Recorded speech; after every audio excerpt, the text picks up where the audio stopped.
Come with me to a magical place where being labeled the pork queen is a compliment, where being nice is just a way of life, and where all leaders of the free world must pass through. Welcome to Iowa. Whether you're a current Iowan, an Iowa expat, or an Iowan at heart, this show is for you. This is the Iowa Podcast. Real Iowans, real talk, no drama. From the Jethro's Barbecue Studio, I'm Justin Brady. If you've been driving around Iowa, maybe you saw one. It's a painted rock. Military, veteran, kind of a memorial kind of thing, and you're like, that's cool. You looked at it, you went along your way, and then you saw another one, and you're like, wait, hold up. What's actually going on? There seems to be a theme here. Yeah, there is a theme. And this is the theme in the studio. His name's Ray Bubba Sorensen. He's the Freedom Rock guy. That's what you've been seeing. Ray, thanks for coming on the show. Glad to be here.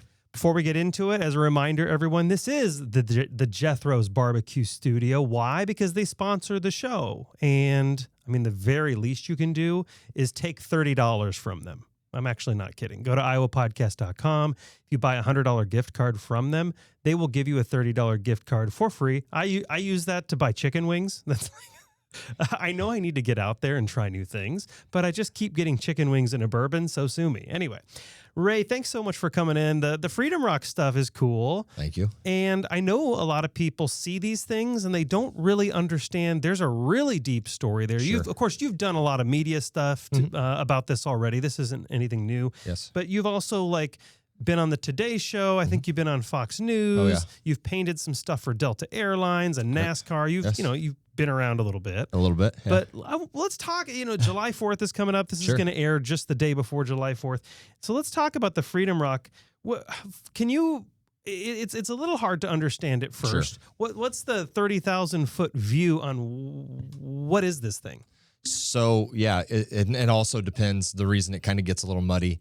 Are you talking about the original Freedom Rock? Yeah. Or the tour? And the original Freedom Rock, it was inspired by the movie Saving Private Ryan.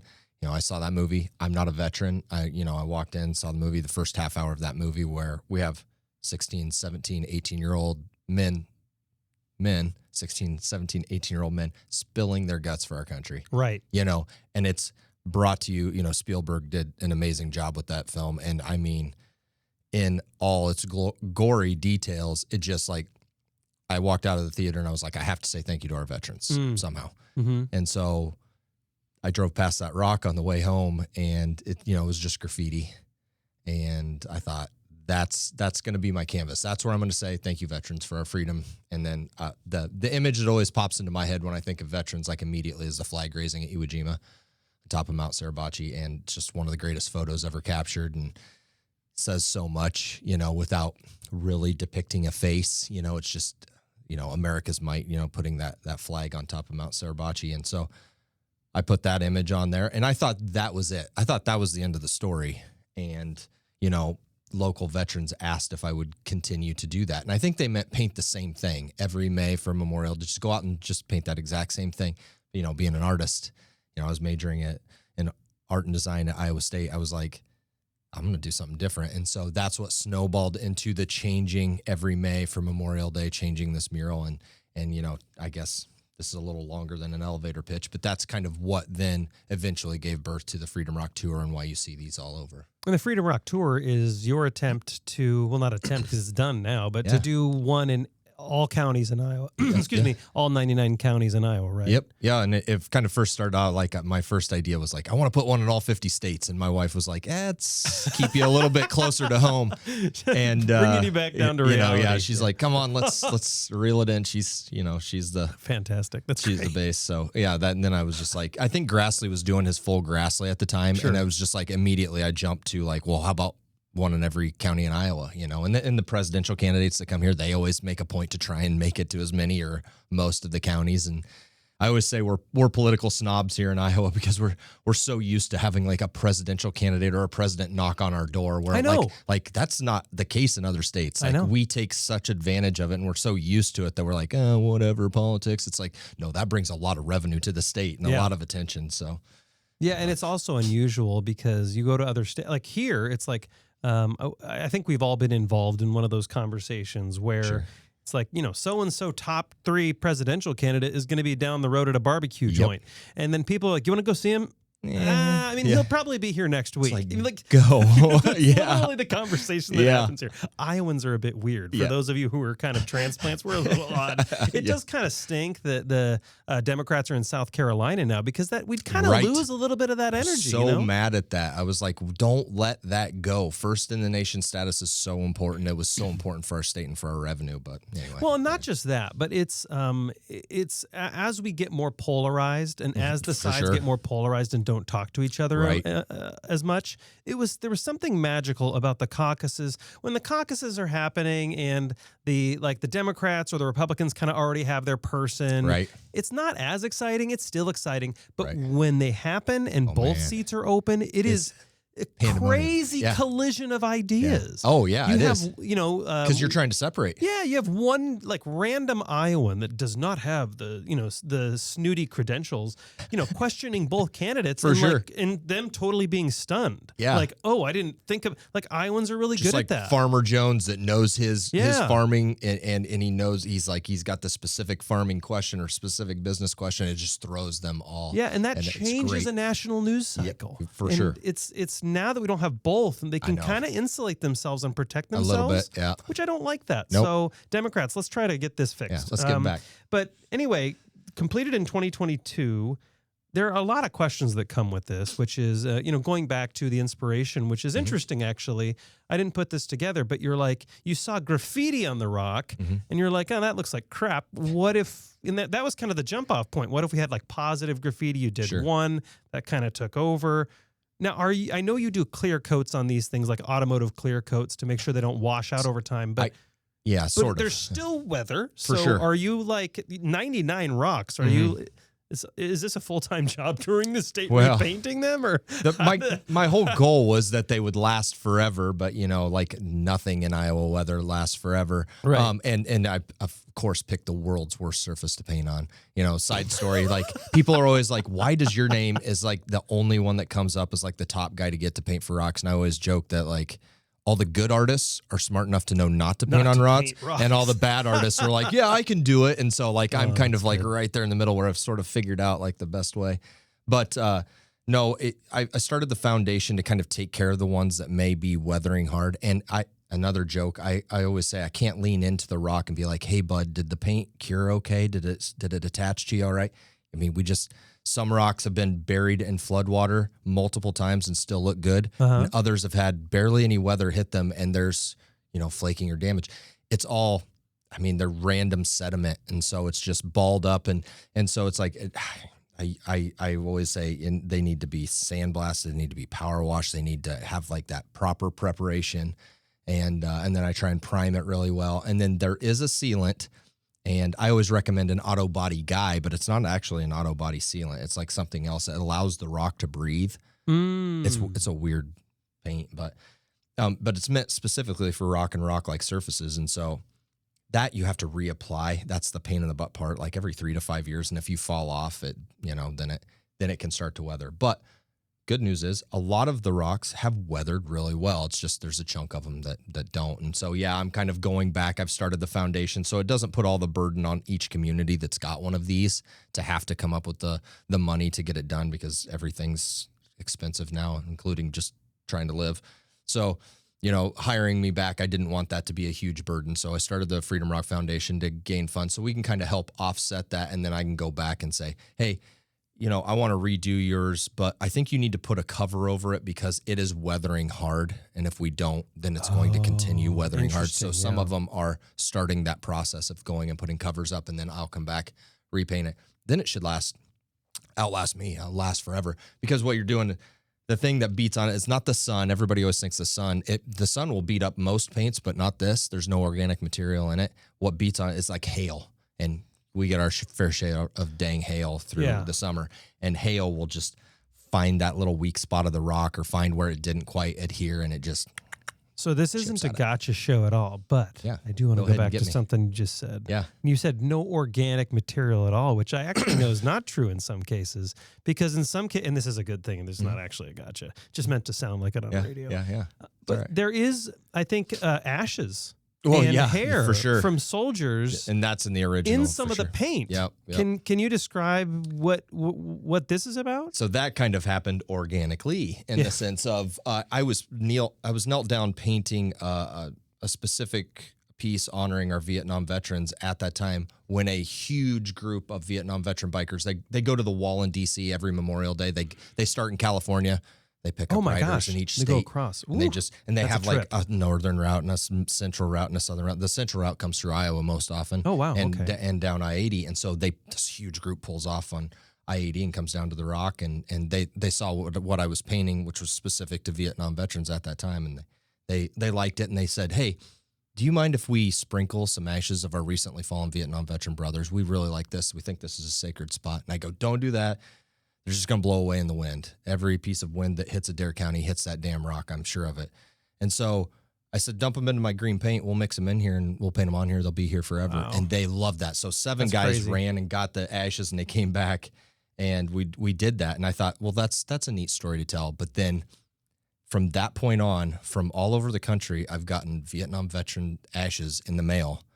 And it always comes sometimes they come in little ornate vases. Sometimes they come in like an envelope or just a Ziploc bag and it just says like, this is my brother, served in Vietnam, died of Agent Orange cancer. He wanted to be a part of your Freedom Rock. So I let them, they ride with me in the truck. I put them right behind my driver's seat. And then on Memorial Day at 1:00, I have a ceremony where we read their names, we add their ashes, and they go on the helicopter. And so there's over 170 Vietnam veterans' ashes mixed into the green paint of the helicopter there now. So, boy, for anybody watching on video and trying to fight back a few tears, it's whenever you get into stories like this, it can get kind of hard. Yeah. I don't know how many tears are in your paint from you doing it. For sure. Oh my gosh. For some of the stories I've heard out there, it can make you choked up. That is one of the things I wanted to. There's like a tourism aspect to this. There's but one of the interesting things as I started researching you and researching this project is on the surface level, it's like you go to a town, you have some inspiration, you paint the rock. And that's actually not the process at all. You actually reach out to the local town and do a little research before you paint the rock. Can you tell people what the research is for the Freedom Rock in their own counties? For sure. So specifically, so they'll reach out to me and they'll say, hey, we want to do a Freedom Rock. Awesome. And they book me and, or now since I've got the Freedom Rocks, official Freedom Rocks done, now they're just like, hey, I just want you to come paint a rock. So what I do is, I ask what they're looking for. What are their absolutely no, I don't want this on there. What do you want on there? A lot of people, especially the veteran groups, they don't want anything specific. They just want all 6 branches now with the Space Force. Well, all the branches, nobody specific, just that. And just as I always say, think about that. Think about how bland that is. And not meaning any disrespect, there are a bunch of memorials out there that have all 6 branches and they have these nice granite memorials. It's great. Doesn't tell a story and nobody visits them. You know what I mean? Honorable. People want a story, just like what you're doing right now. You are telling a story. You're a storyteller. And that's why people tune in, and that's why they're interested. And that's what I'm trying to do with my art is illustrate a story. So I have to try and force their hand. Like, what's your interesting veteran? What's your notable veteran? Well, we don't want to single out any specific veteran. I'm like, you need to, because that's what people want to see. And so that's kind of what I do is I end up kind of arm wrestling back and forth. Like, I've done my research and this Medal of Honor recipient is near your area. Would you like to, honor what he did? Or this killed in action who gave his life for his country, about him, things like that. And I usually can kind of get them convinced because I'm like, I always joke, the Marines didn't boycott Saving Private Ryan because it was about the Army. No, they love that story because that's part of the World War II story. And that's what these are.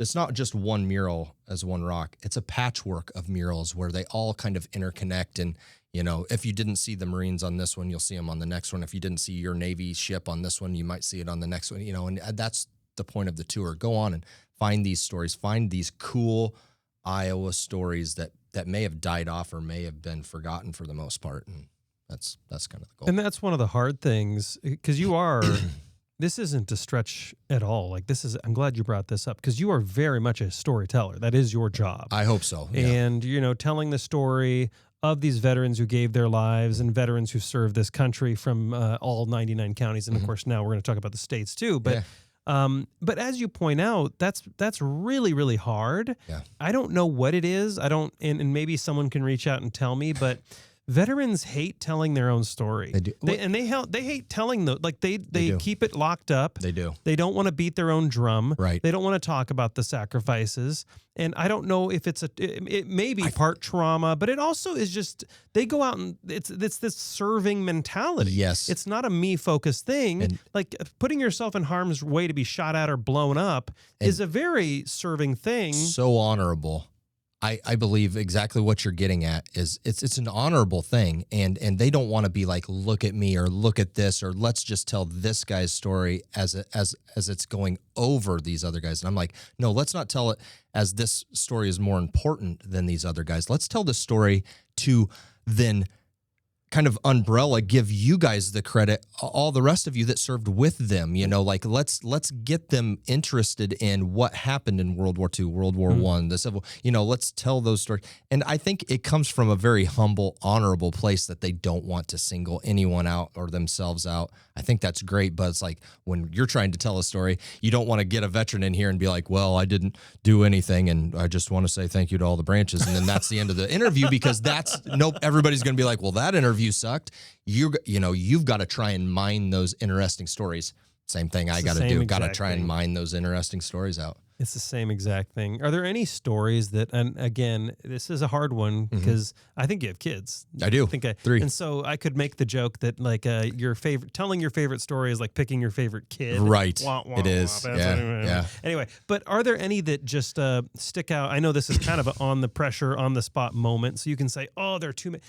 But are there any stories while painting the Freedom Rock that just really have burned into your skull? I mean, definitely the Medal of Honor recipients. There are stories of people approaching me while painting that have kind of burned themselves into my memory. And then there's just stories of people I've painted about, Ralph Nepple, Roy Benavidez, and these are Medal of Honor recipients you can easily look up. And their stories read like superhero comics.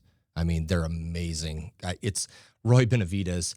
He was injured and paralyzed on one deployment, and he fought his way back into the Army and then was shot up so bad in his second deployment with the Army in Vietnam that they were zipping the body bag up and he spit in order to save his life because he was so riddled with bullet holes, and he survived and got the Medal of Honor from Ronald Reagan.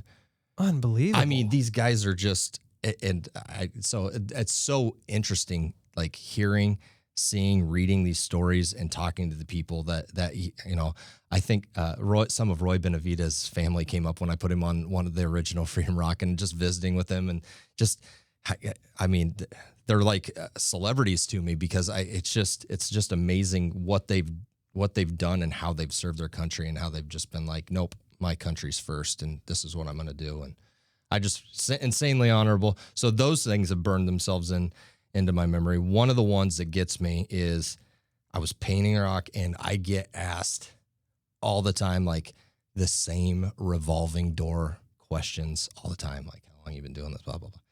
I have this couple come up, they put their hand on my shoulder and they're like, it chokes me up sometimes. They're like, we just drove from our son's funeral and we wanted to come see the rock. That's why I do this, is to try and land with those people and let them know that their son's service isn't just for nothing, that they've served and that we're going to honor them. We're going to remember them. We're going to lift families like those up. That's why I paint the folded flag a lot. I want that to resonate with those families. I want them to be like, nope, we're remembered. We're honored. What my family member did means something. It means something to Americans.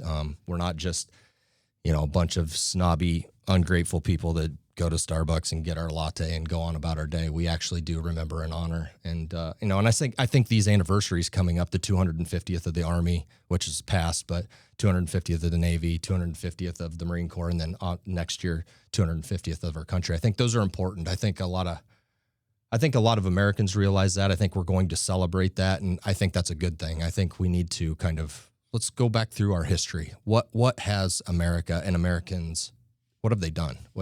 How did we get to where we're at? Being such a superpower, being the shining beacon on the hill that I think we still are. I know we're very politically divided, and I know that everybody has hard political opinions everywhere, and I take the politics out of it.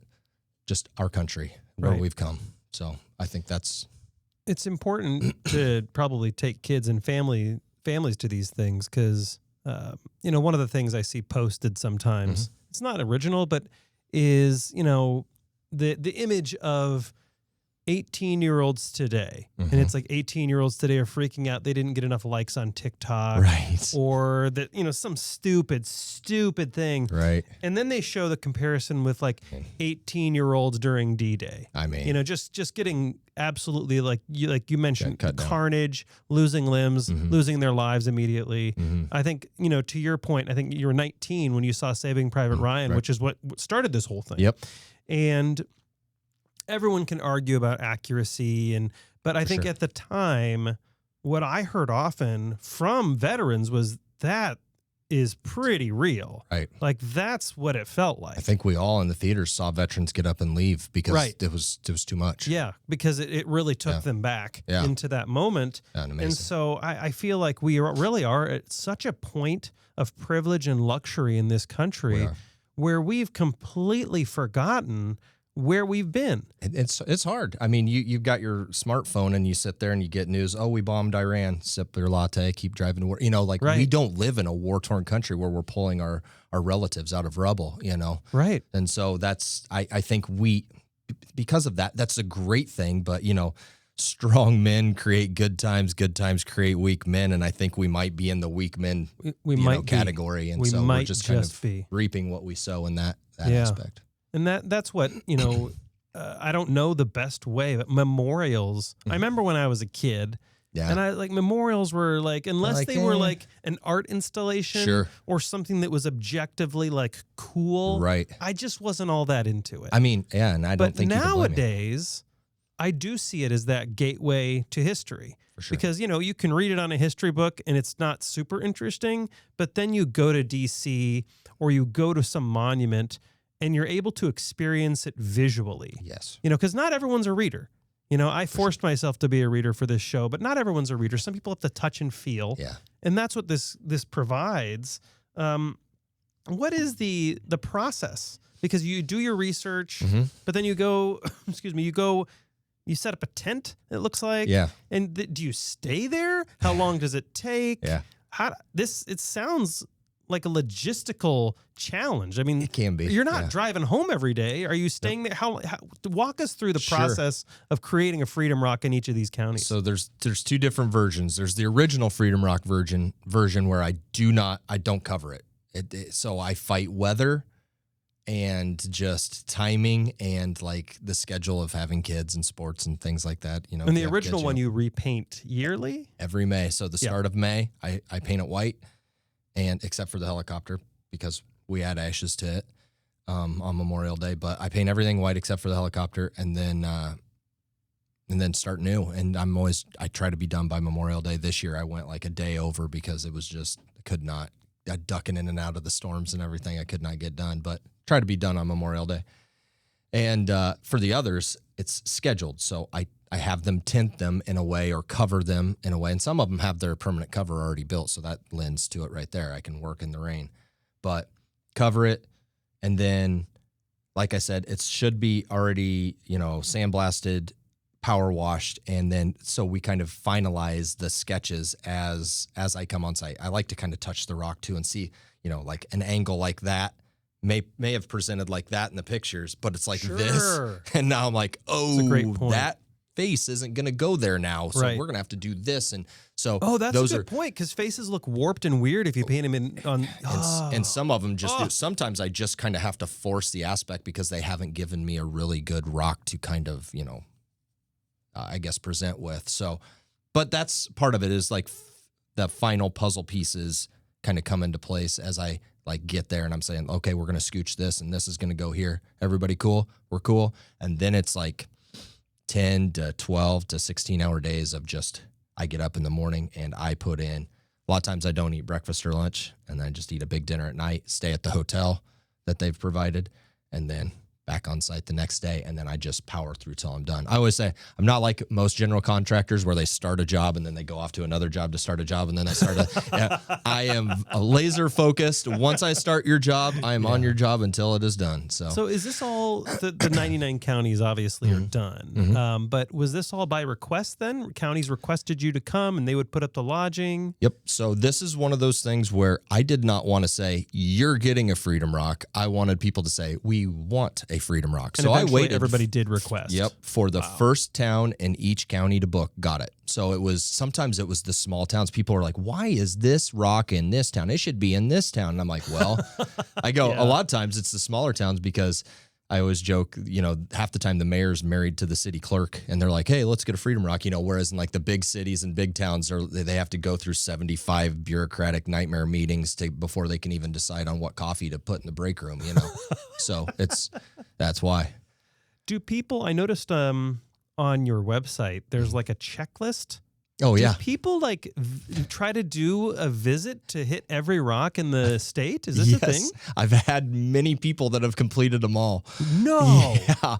And I signed a few checklists earlier. I did a speaking appearance at the Machine Shed, and people brought their checklists. No way. And some of them were like, well, we've only got the northwest part of it done, but we're on our way. So that's How many people have done this? I've had, we haven't talked about the 50 state tour. I've had a guy on his motorcycle visit every single one I've done, even all the way out to Washington State. Really? I painted so on his motorcycle. People are already doing Iowa, and now people are starting to do the country. They're like, when are you going to get the next one done? Like, we want somewhere to drive to. So I love it. That was my 3 goals when I started this whole thing were thank our veterans, promote Iowa tourism, feed my family. Yeah. Those are the 3. And so it's happening. And they're being little anchors into these communities that might not otherwise have, a tourist aspect, but they have like so many of these small little Iowa towns have like these little nuggets, these little gems, these little shops and places that I think people would love to go to. And it's just, they need a reason to get there. And hopefully I'm giving, them that reason. It's almost like someone with AI now needs to build an app where you can gamify this. Yeah, and there you go. Have races and people can check. They have to take like a passport. They have to take a scan of the rock to prove they're there, and it's it. not a photo. Right. I mean, we have a local tech startup, RoboFlow. Get on that, guys. Come on. Very fascinating. So now you're doing. This is probably the last question, but you're doing a country tour. So is the same principle applies? Yep. Each state has to request a rock. Yep. And so who does that? Is it the local government does that? The state? It's been a little bit of everything. It's been like towns, it's been legions, it's been single people, it's been governments, it's been a little bit of everything, and it will be. Like I said, I don't want to force my way into your state. Right. I want you to want me in your state, and so my goal is at least one in every state. But I'm very willing to paint more than one. Like in Minnesota, we got 10. Yeah. Like in Do Nebraska, you still call I just them completed Freedom 4. Rocks? I do. Okay. But I just number them by the time. So like the one in Nebraska that I just completed was in Crofton, Nebraska, and so it's called the 4th Nebraska Freedom Rock. It's just in the order that I've completed them. It's kind of like how some of those banks, the 5th, 3rd, right, bank or whatever, right. always confuses me. That's absolutely fascinating. Ray Bubba Sorensen. Do I just call you the Freedom Rock guy? I mean, you can call me whatever. Most people just call me Bubba. That's it. I know that I think some cities pay for this, but also this entire thing is driven off donations, and you have a foundation. So if veterans, active military, people who are listening to this, and they want to support this and keep these memorials going, again, because we can't forget our history. we can't forget the sacrifices people made, because then people start complaining about TikTok likes. Right. We don't want a society that obsesses on TikTok likes. I'm telling all of you. So if you don't like that, donate to the Freedom Rock Tour. And how do people do that? And what's the best way to reach out to you? So so I have a website. So if you're interested in the Freedom Rocks and what we've been talking about, you go to thefreedomrock.com, but the foundation is freedomrock.foundation. That's it? Yeah. freedomrock.foundation. Yeah. There's dot foundation There is domains dot now? foundation. Yeah. And we'll make sure for those driving, we'll make sure don't pull over and stop. We'll make sure to put all that in the show notes at iowapodcast.com. Ray, Bubba, Sorensen, thank you so much for coming on the Iowa Podcast. This is awesome. I'm glad that I got to do my first podcast in Iowa and with you. First and best podcast. It's all downhill from here. That's it. And to my fellow Iowans, Iowa expats, and Iowans at heart, thanks for listening and subscribing to the Iowa Podcast.